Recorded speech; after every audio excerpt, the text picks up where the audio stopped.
Welcome to Nexus. I'm Wanda Allen Abraha, the Director of the Human Relations Department. We are excited to bring you today's program. The Human Relations Department enforces and encourages fair treatment and equal rights for the citizens and residents of the City of Winston-Salem. The Human Relations Department has three key areas of responsibility. They are investigating housing discrimination based on race, color, national origin, religion, disability, family status, and gender, mediating landlord-tenant complaints, and conducting cultural diversity education and inclusion training and outreach. This television program is a part of our education and outreach efforts. All Nexus television programs feature community partners. During this episode, we will be speaking with City Council member Kevin Mundy from the Southwest Ward regarding the city's new non-discrimination ordinances, and Human Relations Commissioner Michelle Preble regarding the International Village Virtual Cultural Festival. Now let's join Adolfo Briceño of our staff, who will interview today's guests. Well, thank you, Wanda, for introducing us. And in this first edition of Nexus, we have a very important guest. He's Mr. Kevin Mundy. He is council member for the City of Winston-Salem, and we are going to be briefly talking about a very important development, but I'm not going to anticipate this. Hello, Mr. Mundy. How are you? Council member? I'm doing very well. I hope you are. I am. Thank you, sir. Okay, so we're going to be talking about a recent development here in Winston-Salem. It's a new ordinance called the Non-Discrimination Ordinance. But let's not anticipate this, Ms. Mundy, Councilmember Mundy, and let's dive in. So what does NDO mean, and what do they provide, Councilmember? Just so I'll clarify, this particular NDO is new, but the city has had a non-discrimination ordinance. It was not as complete as it needed to be. So what we did was we went back to the existing non-discrimination ordinance. And this was all done through our legal department, and lots of thanks to our city attorney, Angela Carmen, and her team for the many hours of research and work they put into this.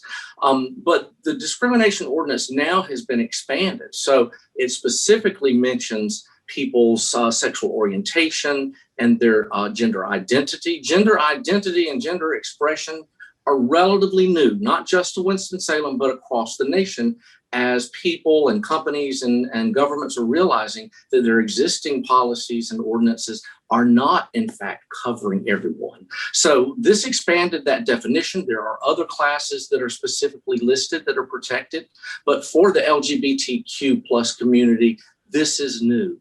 We've never had that level of protection before. So the non-discrimination ordinance says that individuals, businesses cannot discriminate against anyone in the arena of employment, housing, or public accommodations. That public accommodations is if I go to a hotel to rent a room, if I go to a cake baker to get a cake, if I go to a special event center, then those businesses are not allowed to discriminate against anyone based on the basis of their sexual orientation or these other protected areas. Thank you very much, Councilmember Mundy. Now, you were touching into what will be my next question, which is, what are some of the protected classes of persons under this non-discrimination ordinance? To answer that question correctly, I'm going to read, because there is a long list. And again, some of these were already covered, some are new. So based on section 38-119-1, discrimination will not be allowed in public accommodations or other areas based on race, color, religion, national origin, ethnicity, color, creed, sex, sexual orientation, gender identity or gender expression, protected hairstyles, pregnancy, disability, age, veteran status, marital status, familial status, or political affiliation. So this is a very long and we hope fully comprehensive list that tells every citizen who lives in Winston-Salem, you're covered. The city has made this declaration and passed this ordinance that says no one can discriminate against you based on who you are and what you are. Wonderful. So those who believe that this ordinance is meant to protect only this segment of the population that some refer to as LGBTQIA plus, it could probably they're being misled in a way. That they are, and oftentimes people who are not in favor of those rights being extended will call them special rights, whereas we call them equal rights. Other people, white straight people, were already protected by law. So all we're doing is extending that same privilege, if you will, and that same entitlement, that same law to everyone, including members of the LGBTQ community. It is not just for, and I'm a member of the LGBTQ community, so it's not just for me and my tribe, it is for everyone. Everybody in the city of Winston-Salem, which is well, we're running ahead of ourselves a little bit, Councilmember Monday, because my next question was, how will this NDO affect the LGBTQIA community specifically? I'm giving you some great segues, so we can just go right from one to the other. I have lived in Winston-Salem for a little over 30 years. It is rare that I have experienced outright discrimination. I've been very fortunate in my job, but I am a white male. I have a lot of privilege that a lot of other people don't. So we talk about intersectionality. We talk about being Black and being gay, or being transgender and a person of color. The more layers you add on, the more discrimination I think we've seen. So for me personally, and I think I can speak for some other members of the LGBTQ community, we finally have that protection, whereas a person of color for years has been able to go to court to resolve an issue of employment or discrimination in the arena of public accommodations. We did not have that.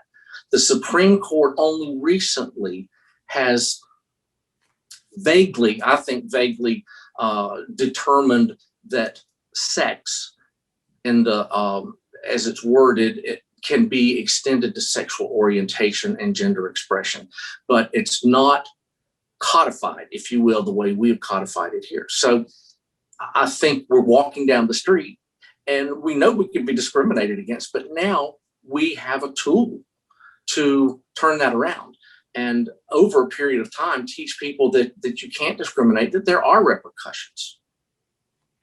I understand, and I think that's a great development for the city of Winston-Salem, which has always prided itself in being progressive and in the forefront of these social issues.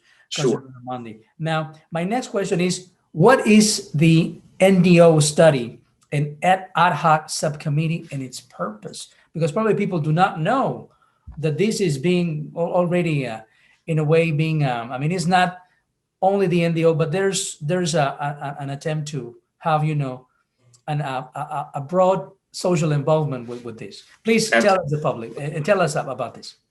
I'll be glad to. If what people may not realize is our NDO kind of came in two pieces. The first one that we passed was back in March. That basically said that within the city of Winston-Salem, our employment and our vendors and our contractors and grantee recipients and so forth, we implemented these same rules for non-discrimination.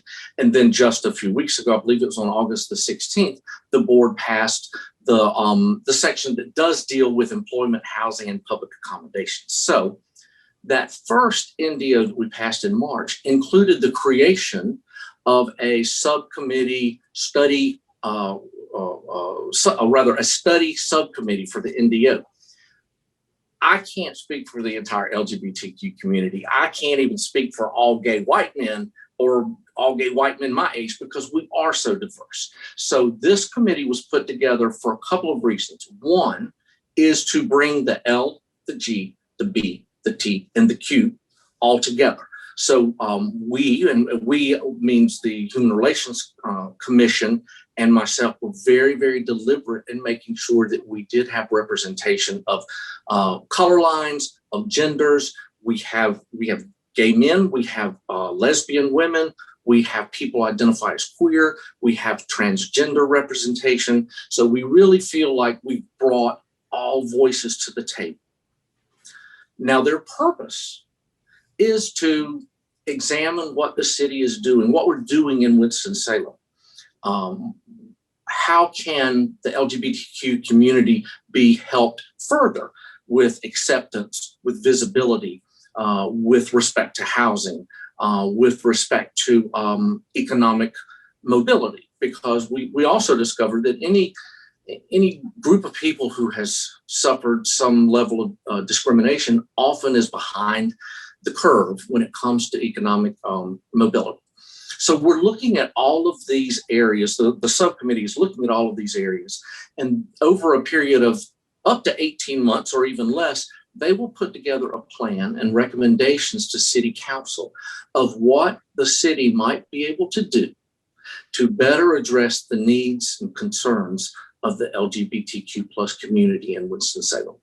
In the process of doing this group, and it's only 7 people, so we had to be very strategic in choosing these 7 people who were joined by 2 commissioners from the Human Relations Commission.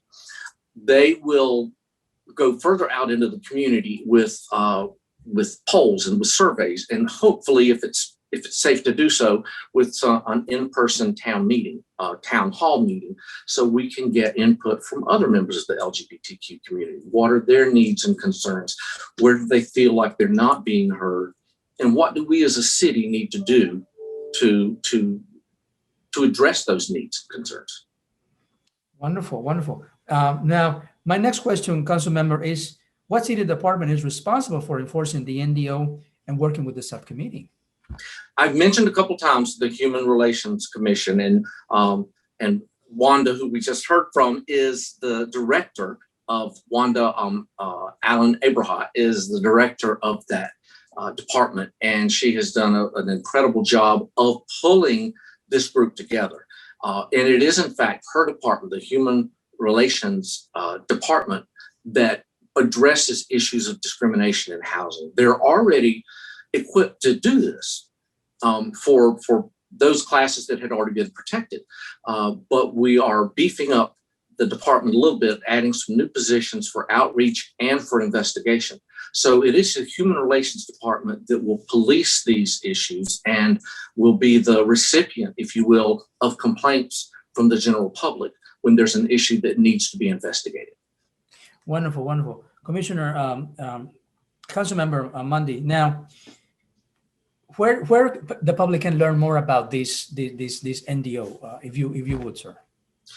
You can learn more by going to our website, cityofws.org. It is a very robust website. There's a lot. I mean, if you think about the number of departments within the city, it's a very information-filled website. The easiest way to get to where you need to go, if this is what you're researching, is to go to the search bar on the landing page, and you can type in LGBTQ, and you will come up with a list of things that are specifically tailored for our community, including a link to a resource guide that North Star, a nonprofit, has published that will be very helpful to people who are looking for resources. The other option is to type in human relations, and you can get to that department, and you can find out exactly what the process and procedures are. If you have a complaint, you can research there to find out if your complaint is actionable. And it's a great place to go to see all the things that the city does to help groups of people who are not our mainstream white, straight people that do make up a large percentage of our population. But the Human Relations Commission and department is oftentimes looking at smaller groups to make sure that they have an identity and a presence within the city. Wonderful, wonderful. Thank you, Councilmember Mundy. Is there something that we did not cover that you would like to add, sir? The only thing I want to add, Adolfo, is you asked what this meant to the LGBTQ community. And I talked about the legal side of it. But, you know, there are a lot of people that won't change by revolution. I think in this case, it's changed by evolution. And as a gay man, I feel good to live in a city where the city says, I've got your back. Even if I don't need to turn to them to use them as a resource, I feel like I'm being more accepted. And this is one of those steps, little by little, that we're going to see that the tide will turn, and you will very much be in the minority if you're still in a position that you discriminate against LGBTQ folks, transgender folks, if you think that who they are and what they are is a choice as opposed to a choice that's oftentimes made at birth or even in the womb. We are who we are, and we want to live as we are. And this step is just a huge, I don't want to say symbolic because it's bigger than that, but it is a symbol that our city has our back, and that feels good. Wonderful, wonderful. Thank you very much, Councilmember Kevin Mundy. So you heard it, folks. We talked about NDO. NDO means Non-Discrimination Ordinance. Councilmember Mundy already explained that it was passed, approved by the whole city council. It was unanimous, by the way. It was, both times. Yes, the 16th of August, 2021. I believe this ordinance will start in full effect the 1st of January, 2022, I believe. That is exactly right. Some time to transition and to prepare for the implementation of this ordinance. But it was approved. You can look the City of Winston-Salem website to look for it. Those are the things that you can type LGBTQIA or NDO, and it should appear there so you can know a little bit more about this piece of legislation, municipal legislation, that, as Councilmember Mundy said, it will strengthen the fabric of our city. Thank you again, Councilmember Mundy, for your time, and thank you, folks, for being still with us. We'll be right back with our second guest in this edition of Nexus TV. Stay with us. Are you behind on your rent or utilities because of COVID-19? Low-income residents can get help through the Emergency Rental Assistance Program. This program is for households with 80% or less of area median income. Other criteria apply. In Forsyth County, go to forsyth.cc/ERAP for full information on benefits, eligibility, and how to apply. If you are behind on your rent or utilities because of COVID, help is available. Go to forsyth.cc/ERAP. That's forsyth.cc/ERAP. The Fair Housing Act became law in 1968. Landlords may not discriminate on the basis of race, color, national origin, religion, sex, family status, or disability. If you think you've been discriminated against, call 311 and ask for the Human Relations Department. Fair housing, it's the law. A message from the Winston-Salem Human Relations Department. Well, hello, and thank you again for being with us in this segment of Nexus TV. In this second segment, we have a very special guest. She's Michelle Preble, and she is a commissioner of the Human Relations Department. Thank you very much for being with us, Commissioner Preble. Thank you so much for having me. Thank you for your time. Now, we're going to be talking now about an event that the Human Relations Department does every year. Except for the last two, we have, last year it was virtual. We're talking about International Village. Last year it was virtual because of the pandemic. Tell us, Commissioner, what kind of format we're going to have this year for International Village? So this year, we are also looking at a virtual format, and we're doing that, as you know, because of the pandemic. We just want to make sure we keep it safe as possible. Yes. If you are not aware, I'm talking about the public, of course. If you're not aware of how we do International Village, we do it. It's a celebration in Corporing Plaza. So we go there, and it's typically in the middle of September this year. But so this year is going to be virtual, Commissioner. Yes, is that that's correct? Right. Mm-hmm. Okay. So tell us, what is International Village? What's going to have this year? So International Village, the purpose or what we aim for is to showcase the international backgrounds and heritage of local residents here in North Carolina. It's planned by different organizations coming together, like the Human Relations Commission, along with World Relief, Forsyth County Community College, and just a group of individuals really interested in celebrating people's multiculturalism.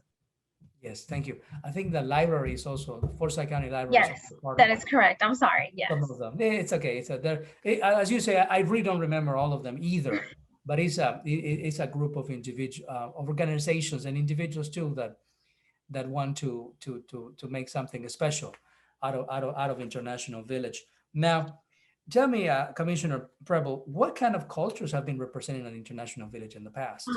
So I know in the past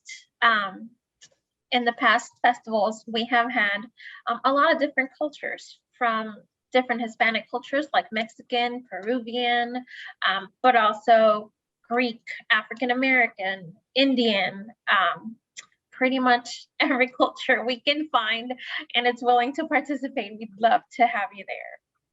Right, especially if they have some type of presence within the Winston-Salem area, right, which is also not any international, culture. That is correct. Which they're welcome, right? But especially if they have some presence here in the Winston-Salem area.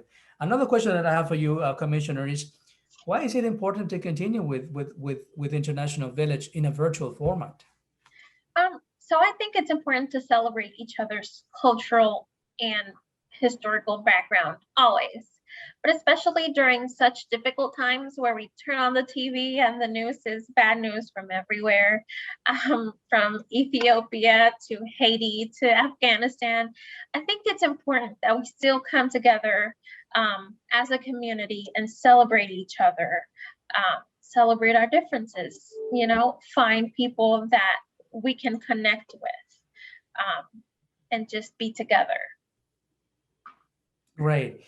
Yes, I think part of the idea behind International Village is to showcase, right, the variety of races and peoples that are living here within the Winston-Salem area. We're not talking about all of the United States, right? That's right. We're talking here in our community. Right. I think it is rich as it is, but even here in Winston-Salem is very, very rich and diverse. And we just want the citizens at large to at least know and perhaps experience, a little bit of what those cultures are and what those cultures mean to these people. Now, if those who want to participate in this virtual International Village, Commissioner Preble, how can they participate this year if it's going to be virtual, especially? Yes. So if they're interested in participating, the best thing they can do is they can contact the Human Relations Department, and they can do that through CityLink. They can also find out more about the festival at internationalvillage.ws, and all pertinent information and details are going to be listed there on the website. Wonderful. Is there something that you would like to add, Commissioner Preble, that we did not cover? The International Festival was my first experience with that many different cultures. And it was beautiful for me to participate that first time. And it's something that it's kept me going again and again. And I wish that you all find a time to join us and participate. It will be on TV 13, and it'll also be posted on YouTube September 18th at 3 p.m. September, can you say the date again? Yes, September 18th at 3 p.m. At 3 p.m. Yes. Wonderful. Well, you heard it, folks. International Village is going to be virtual again this year for 2 years in a row. In 2020 was virtual, and now in 2021, unfortunately, because of this pandemic, is also going to be virtual. So, but it will be on TV 13 and on YouTube the 18th of September at 3 p.m., correct? Yes, that's correct. Of course, once it is in YouTube, I mean, you can, of course, watch it at will and anytime, and a la carte, as they say, correct? Yes, that's right. Correct. Well, thank you very much. This was for your time. This was Commissioner Michelle Preble, and Thank she's you. the commissioner for the Human Relations Department, who is going to be in charge of doing International Village, which will be virtual this year. Thank you again for your time, Commissioner Preble. Thank you so much. And thank you all folks for being here with us. And we will be right back with the Nexus Challenge and Jamie. Open the door. Open the door. Open the door. Fair housing is for everyone. If you think you've been discriminated against, call 311 and ask for the Winston-Salem Human Relations Department. Fair housing, it's the law. Are you behind on your rent or utilities because of COVID-19? Low-income residents can get help through the Emergency Rental Assistance Program. In Forsyth County, go to forsyth.cc/ERAP for full information on benefits and how to apply. That's forsyth.cc/ERAP. I'm Jamie Waldeck, and this is the Nexus Challenge, where we test your knowledge about fair housing laws. Here's our first question. Assuming they meet the required written income and credit qualifications, a landlord may refuse housing to which of the following types of persons? A lady with a mental illness, B, a Black male, C, Muslim family, D, none of the above. The answer is D, none of the above. A landlord may commit fair housing discrimination by refusing housing to anyone based on disability, national origin, race, color, sex, religion, or family status. If you feel you have been discriminated against, please contact the City of Winston-Salem Human Relations Department. Here's our next question. If a person selling his or her home who is using a real estate agent refuses an offer because of the buyer's national origin, who may file a federal lawsuit against the seller? A, the prospective buyer, B, the real estate agent, C, the federal government, or D, all of the above?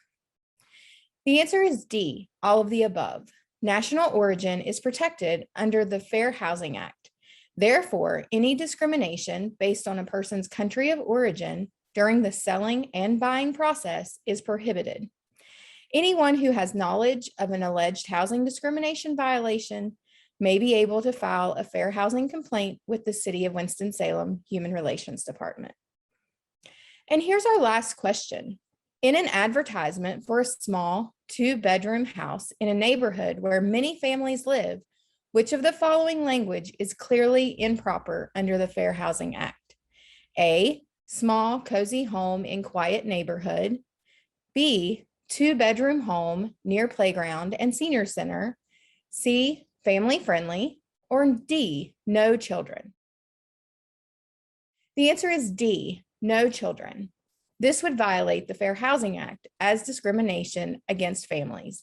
It is best to always describe the property and nearby amenities and not the potential buyer when advertising. And that's this month's Nexus Challenge. I'm Jamie Waldeck. Now let's go back to Wanda. Thank you, Jamie. Before we go, here's a look at some upcoming events.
We hope you enjoyed the program Thank you for watching Nexus. I'm Wanda Allen Abraha. See you next time.